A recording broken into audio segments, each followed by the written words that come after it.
రైతు సోదరులకు స్వాగతం. మిర్చి ధరలపై వీడియో చేయాలని చాలామంది రైతులు కామెంట్ చేస్తున్నారు. ఇప్పటికే మనం ఒక వీడియో చేయడం జరిగింది. మిర్చి ధరలు గడిచిన 2 వారాల్లో క్వింటాకి 1500 నుంచి 2500 వరకు పెరిగాయి. అయితే ఈ పెరుగుదల వెనుక కుట్ర ఉంది అంటూ ఒక ప్రధాన పత్రికలో వార్త వచ్చిన తర్వాత చాలామంది రైతులు కామెంట్ చేశారు. దీని మీద ఒక వీడియో చేయాలని. ఈ ఏడాది 2 తెలుగు రాష్ట్రాలతో పాటు మధ్యప్రదేశ్, కర్ణాటకలో కూడా మిర్చి సాగు విస్తీర్ణం 40% తగ్గే అవకాశాలు స్పష్టంగా కనిపిస్తూ ఉన్నాయి. మిర్చి విత్తనాల అమ్మకాల్లో ఆ మేరకు కోతబడింది. అదే సంకేతం. ఇప్పటికే మిర్చి విత్తనాల కొనుగోలు అయితే పూర్తి కావాలి. ఎందుకంటే ఇప్పటికే నర్సరీల్లో నార్లు పెంచే కార్యక్రమం మొదలైంది. రైతు సోదరులు స్వయంగా కూడా నార్లు పెంచే కార్యక్రమం కూడా ఇప్పటికే మొదలైంది. మరో 4 రోజుల్లో మిర్చి ఆ నారు తీసుకెళ్లి పొలాల్లో నాటే కార్యక్రమం కూడా ఉంటుంది. అయితే విత్తన వ్యాపారులు మేము సగం కూడా వ్యాపారం చేయలేకపోయాము. గడిచిన 20 సంవత్సరాల్లో మిర్చి విత్తన వ్యాపారం ఇంత దారుణంగా ఏనాడు లేదు అని చెప్పారు.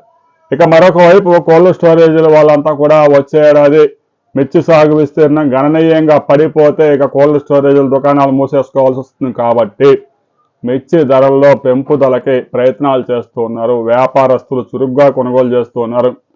కొన్ని వెరైటీస్ 14,500, 15,000 దాకా కొనుగోలు చేస్తున్నారు. రాబోయే రోజుల్లో ఇంకా పెంచి రైతుల్లో ఆశ క్రియేట్ చేసి సాగు విస్తీర్ణం పెరిగేదానికి కుట్ర పన్నారా అనే అనుమానం కూడా కలుగుతోంది.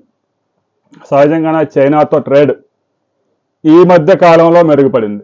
ఎందుకంటే అమెరికా ఎప్పుడైతే భారతదేశం మీద పెద్ద ఎత్తున సుంకాలు విధించిందో, చైనా మీద ఎప్పుడైతే పెద్ద ఎత్తున సుంకాలు విధించిందో, రష్యా మీద ఎప్పుడైతే పెద్ద ఎత్తున టారిఫ్లు విధించారో ఆ వెంటనే రష్యా, చైనా, భారత్ ఆయా దేశాల ప్రధానమంత్రులు, అధ్యక్షులు సమావేశమై ఫోన్లో మాట్లాడుకొని రష్యాతో వ్యాపారం పెట్టుకుంటే భవిష్యత్తులో మనం దెబ్బతినే అవకాశం ఉంది. కాబట్టి ఈ 3 దేశాల మధ్య వ్యాపారం, వాణిజ్యం పెద్ద ఎత్తున పెంచే కార్యక్రమానికి శ్రీకారం చుడుతున్నారు.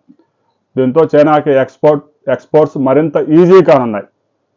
పెద్ద ఎత్తున మిర్చి చైనాకి, బంగ్లాదేశ్కి వెళుతున్నా కూడా ఇప్పటిదాకా ధరలు పెరగలేదు. కానీ కరెక్ట్గా నార్లు పోసుకునే సమయంలో, నర్సరీలు పెంచుకునే సమయంలోనే ధర పెరగడంతో కొన్ని అనుమానాలకు తావిచ్చింది.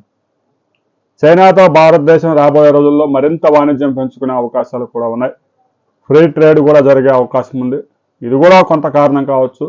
రాబోయే కొద్ది రోజుల్లో, మరో 4 రోజుల్లో మిర్చి ధరల ప్రయాణం ఎటు ఉండబోతా ఉంది అనే దాని మీద ఇంకా కొంత క్లారిటీ వస్తే కావాలని పెంచారా, లేదంటే కంటైనర్స్ పెద్ద ఎత్తున చైనాకి వెళ్తున్నాయా అనే విషయం కూడా క్లారిటీ వస్తుంది. 2023-24తో పోల్చుకుంటే 24-25లో పెద్ద ఎత్తున మిర్చి ఎక్స్పోర్ట్స్ అయ్యాయి. కానీ ధర కూడా పెద్దగా రాలేదు. బంగ్లాదేశ్లో పరిస్థితులు బాగలేవని చెప్తూ ఉన్నారు. కానీ బంగ్లాదేశ్ మార్కెట్లో కూడా పెద్ద ఎత్తున 1 కేజీ 350 రూపాయలకు అక్కడ మిర్చి అమ్ముతూ ఉన్నారు. పెద్ద ఎత్తున ఎక్స్పోర్ట్ అవుతూ ఉన్నాయి. కానీ దేశంలో పెద్ద ఎత్తున దిగుబడి రావడం, కోల్డ్ స్టోరేజీల నిండా స్టాక్స్ ఉండడం, ఇది కూడా ఒక ప్రధాన కారణం అయింది. రైతు సోదరులు ఆవేశపడి ఎక్కువ విస్తీర్ణం సాగు చేయవద్దు.